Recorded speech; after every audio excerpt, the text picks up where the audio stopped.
El expresidente dominicano Leonel Fernández publicó recientemente un artículo de opinión con un diagnóstico bastante alarmante sobre su país. El título lo dice todo: un gobierno en caída libre. Hoy vamos a desglosar exactamente por qué usa una imagen tan potente para describir la situación actual. Y fíjense qué interesante cómo arranca su argumento. No empieza con cifras económicas ni con datos duros. Empieza con una imagen, una experiencia que prácticamente todos en el país vivieron: el colapso casi total de la red eléctrica. Un blackout que, para Fernández, es mucho más que un simple apagón. Es en realidad una metáfora. Y es que aquí se entiende por qué fue tan impactante. No fue solo un corte de luz, fue un verdadero caos. El artículo nos pinta una escena muy vívida: gente suspendida en el aire en el teleférico, usuarios del metro atrapados bajo tierra, a oscuras, con calor. Según el autor, la falta de una explicación oficial clara solo sirvió para reforzar una idea en la mente de la gente, que se gobierna desde la improvisación y la falta de transparencia. Pero ojo, el autor insiste en que este apagón es solo la punta del iceberg.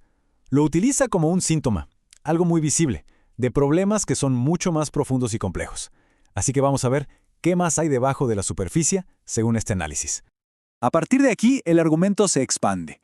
El artículo sostiene que el malestar social va mucho más allá de la electricidad. Se enumera una serie de fallas en servicios básicos que, afectan el día a día. La falta de agua, una inseguridad que se percibe en aumento, escasez de medicinas e importantes obras de infraestructura paralizadas. Son grietas que, según el texto, se están volviendo sistémicas. Ahora, esta sensación de parálisis que describe el artículo no es solo algo social. Según el autor, también tiene un reflejo muy claro en el desempeño económico del país, y es aquí donde entramos de lleno en los datos duros. Aquí tenemos el primer número, y es clave. El propio Banco Central proyecta un crecimiento de apenas un 2.5% para 2025. Para ponerlo en perspectiva, es casi la mitad del crecimiento al que el país estaba acostumbrado. Por eso el autor lo califica como una cifra francamente decepcionante y muy por debajo del potencial dominicano. Y esta gráfica lo visualiza muy bien. Vemos ese pico del 5% en 2024, que fue un año electoral. La interpretación que hace el autor es directa.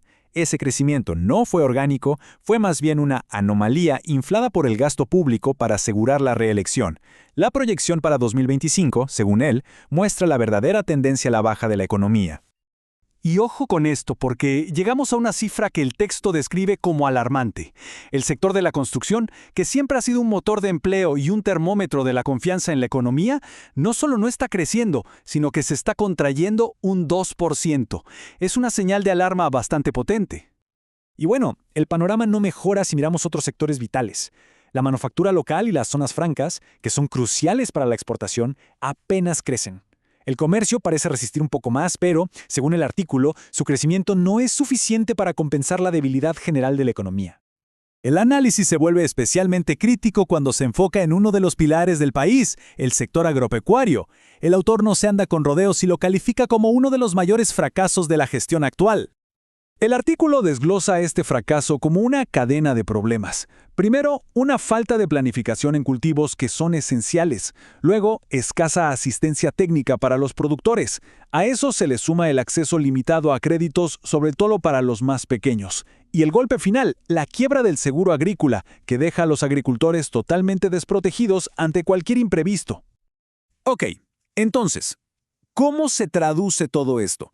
¿Cómo todos estos datos macroeconómicos aterrizan en la vida diaria de la gente? Pues bien, el artículo conecta directamente esta desaceleración económica con el bolsillo de los ciudadanos.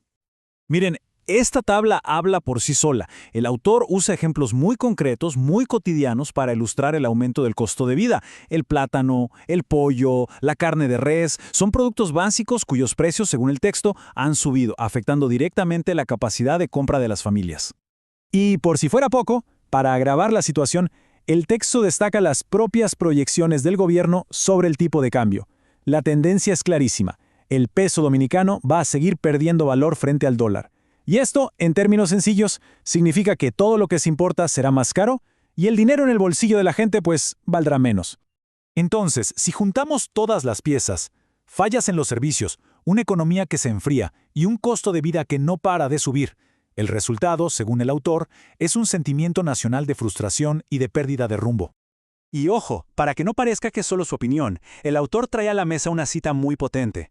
Cita una charta pastoral de la Conferencia del Episcopado Dominicano que expresa preocupaciones muy pero muy similares sobre la inseguridad, el desempleo y el alto costo de la vida. Esto, claro, le da mucho más peso a su argumento. Así que, en resumen, la tesis central del artículo es esta. La combinación de una gestión de servicios que se percibe como deficiente, una desaceleración económica que ya es palpable y un costo de vida creciente ha creado la percepción de que el gobierno está en una crisis profunda, o como lo dice el título, en caída libre. El artículo, y esto es clave, no ofrece una solución. Más bien, cierra con una pregunta que se queda flotando en el aire. Una pregunta sobre el futuro y el tipo de liderazgo que haría falta para cambiar el rumbo. Y esa pregunta es, ¿qué se necesita realmente para revertir una caída libre?